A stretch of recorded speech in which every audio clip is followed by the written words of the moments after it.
Treasure Island by Robert Louis Stevenson. To the hesitating purchaser. If sailor tales to sailor tunes, storm and adventure, heat and cold, if schooners, islands and maroons, and buccaneers and buried gold, and all the old romance retold, exactly in the ancient way, can please as me they pleased of old, the wiser youngsters of today. So be it and fall on. If not, if studious youth no longer crave, his ancient appetites forgot, Kingston or Ballantyne the brave, or Cooper of the wooden wave, so be it also, and may I and all my pirates share the grave where these and their creations lie. Part 1. The Old Buccaneer. The Old Sea Dog at the Admiral Benbow. Squire Trelawney, Dr. Livesley, and the rest of these gentlemen have asked me to write down the whole particulars about Treasure Island, from the beginning to the end, keeping nothing back but the bearings of the island, and that only because there is still treasure not yet lifted. I take up my pen in the year of grace 17, and go back to the time when my father kept the Admiral Benbow Inn, and the brown old seaman with the sabre cut first took up his lodging under our roof. I remember him as if it were yesterday, as he came plodding to the inn door, his sea chest following behind him in a hand barrow, a tall, strong, heavy, nut-brown man, his tarry pigtail falling over the shoulder of his soiled blue coat, his hands ragged and scarred, with black, broken nails, and the sabre cut across one cheek, a dirty, livid white. I remember him looking round the cove and whistling to himself as he did so, and then breaking out in that old sea song that he sang so often afterwards. 15 men on a dead man's chest, yo ho ho, and a bottle of rum, in the high, old tottering voice that seemed to have been tuned and broken at the capstan bars. Then he rapped on the door with a bit of stick like a handspike that he carried, and when my father appeared, called roughly for a glass of rum. This, when it was brought to him, he drank slowly, like a connoisseur, lingering on the taste and still looking about him at the cliffs and up at our signboard. "This is a handy cove," he says at length, "and a pleasant city-ated grog shop. Much company, mate?" My father told him no. Very little company. The more was the pity. "Well then," said he, "this is the berth for me. Here, you matey," he cried to the man who trundled the barrow. "Bring up alongside and help me up my chest. I'll stay here a bit," he continued. "I'm a plain man. Rum and bacon and eggs is what I want, and that head up there for to watch ships off. What you might call me? You might call me Captain. Oh, I see where you're at. There." And he threw down 3 or 4 gold pieces on the threshold. "You can tell me when I've worked through that," says he, looking as fierce as the commander. And indeed, bad as his clothes were, and coarsely as he spoke, he had none of the appearance of a man who sailed before the mast, but seemed like a mate or skipper accustomed to being obeyed or to strike. The man who came with the barrow told us the mail had sent him down the morning before at the Royal George, that he had inquired what inns there were along the coast, and hearing ours well spoken of, I suppose, and described as lonely, had chosen it from the others for his place of residence, and that was all we could learn from our guest. He was a very silent man by custom.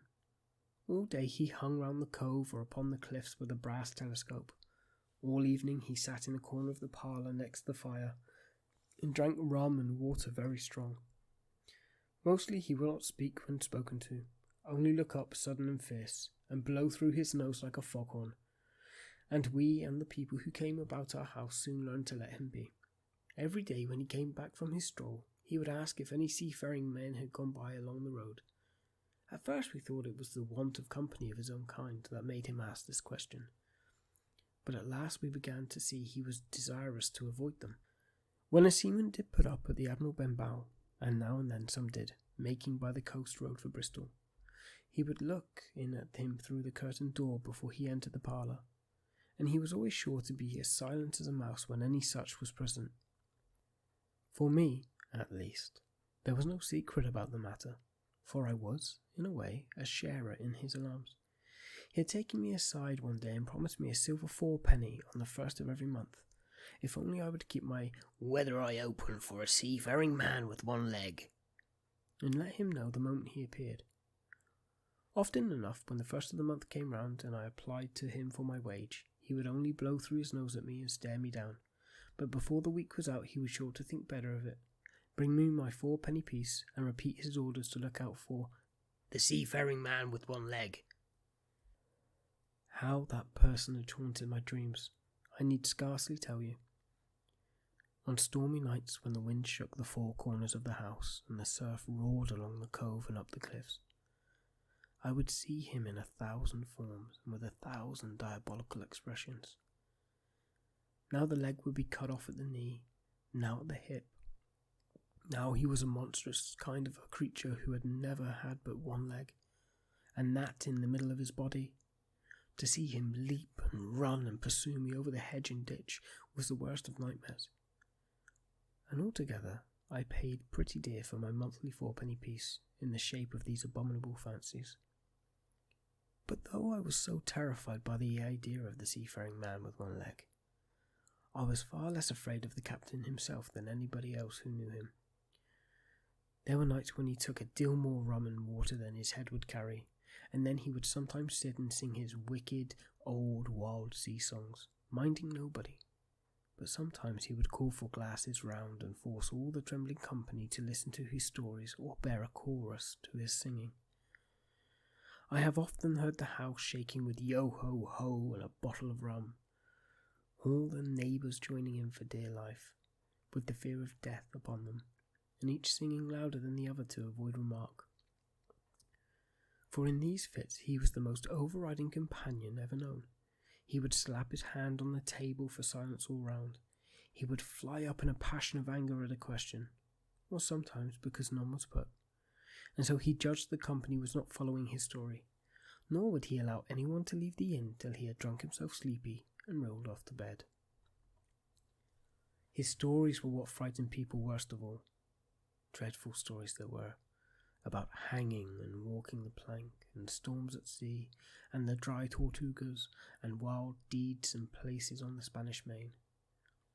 By his own account, he must have lived his life among some of the wickedest men that God ever allowed upon the sea, and the language in which he told these stories shocked our plain country people almost as much as the crimes that he described.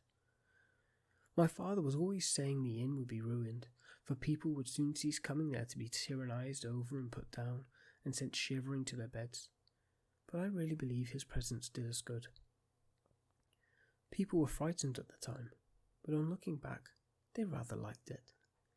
It was a fine excitement in a quiet country life, and there was even a party of the younger men who pretended to admire him, calling him a true sea dog and a real old salt, and such like names, saying there was the sort of man that made England terrible at sea.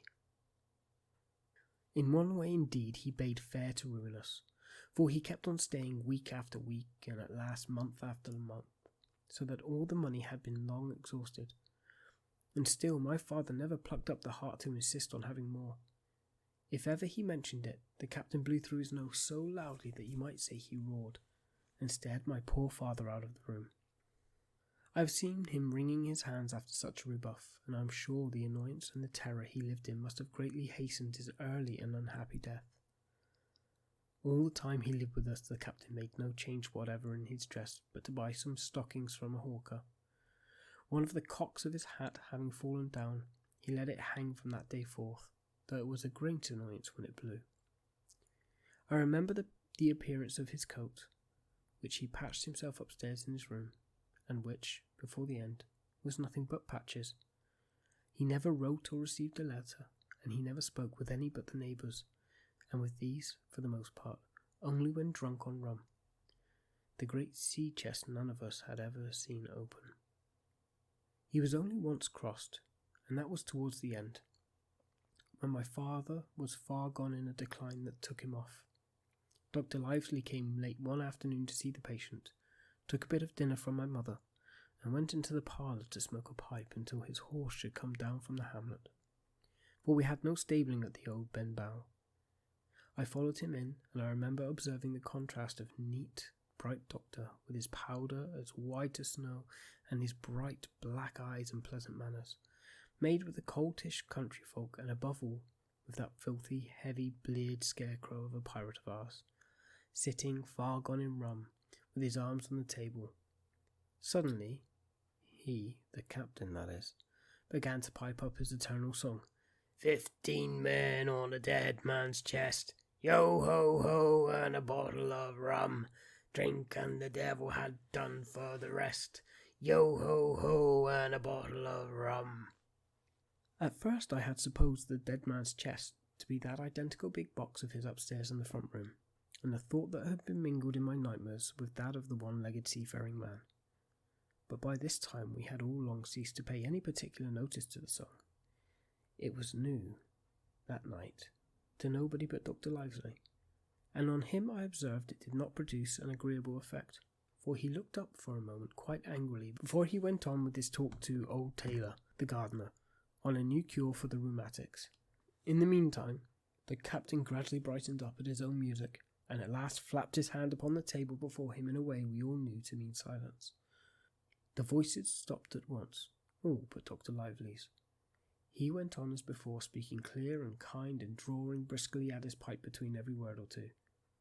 The captain glared at him for a while, flapped his hand again, glared still harder, and at last broke out with a villainous low oath. "Silence there, between decks!" "Were you addressing me, sir?" said the doctor. And when the ruffian had told him, with another oath, that this was so, "I have only one thing to say to you, sir," replies the doctor, "that if you keep on drinking rum, the world will soon be quit of a very dirty scoundrel." The old fellow's fury was awful. He sprang to his feet, drew and opened a sailor's clasp knife, and balancing it open on the palm of his hand, threatened to pin the doctor to the wall. The doctor never so much as moved. He spoke to him as before, over his shoulder, in that same tone of voice, rather high, so that all the room might hear, but perfectly calm and steady. "If you do not put that knife this instant in your pocket, I promise, upon my honour, you shall hang at the next assize."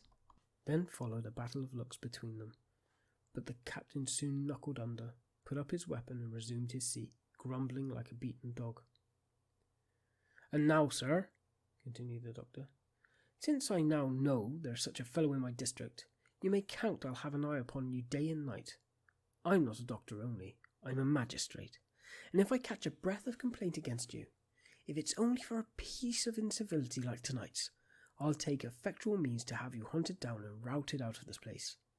Let that suffice." Soon after, Dr. Lively's horse came to the door and he rode away, but the captain held his peace that evening and for many evenings to come.